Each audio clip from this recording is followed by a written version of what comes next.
ഈ കിളവന്മാരെ കൊണ്ടൊന്നും ഒരു ഉപകാരവുമില്ല. നാളെ ആഫ്രിക്കക്കാരൻ വരുമ്പോ എന്ത് ചെയ്യോ? സാർ എന്തിനാ എന്നെ വിളിച്ചേ?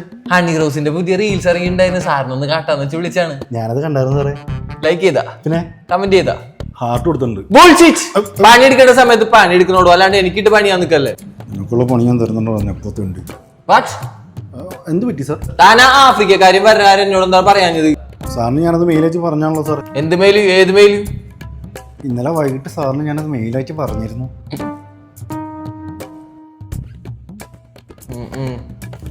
മെയിൽ നോക്കേണ്ട സമയത്ത് ഫീമെയിൽ നോക്കി കിടന്ന എങ്ങനെ ഇരിക്കും?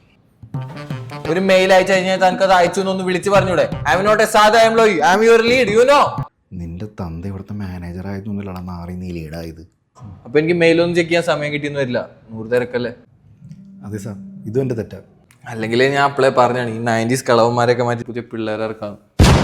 ഇവിടെ നെപ്പോക്കിട്ട് നാറി വീട്ടുകാരുടെ കഷ്ടപ്പാട് കണ്ട് 8ാം ക്ലാസ് മുതൽ കാറ്ററിംഗ് പണി, പെയിന്റ് പണി, ഓട്ടോ ഓടിക്കുള്ള പണിക്ക് പോയി ഒരു സപ്ലി പോലില്ലാണ്ട് ഡിഗ്രി പാസ്സായി നിൽക്കുമ്പോൾ നാട്ടിൽ നിന്ന് രക്ഷപ്പെടില്ല, ഇവിടെ വന്ന പണം കാക്കുന്ന പനിയുണ്ടെന്നും പറഞ്ഞ് 22ാമത്തെ വയസ്സിൽ 18ാമത്തെ ഇന്റർവ്യൂ പാസ്സായി ഒരു പരിചയക്കാരൻ പോലും ഇല്ലാത്ത നാട്ടിലേക്ക് 2 കൽപ്പിച്ച് കയറി വന്ന് 7-8 വർഷം പട്ടിപ്പണി എടുത്ത് ഇന്ന് കിട്ടും നാളെ കിട്ടും വിചാരിക്കുന്ന പ്രൊമോഷൻ നിന്നെപ്പോലുള്ള മാനേജറുടെ മോനോ സൂപ്പർവൈസർ അളിയനോ കൊടുക്കും.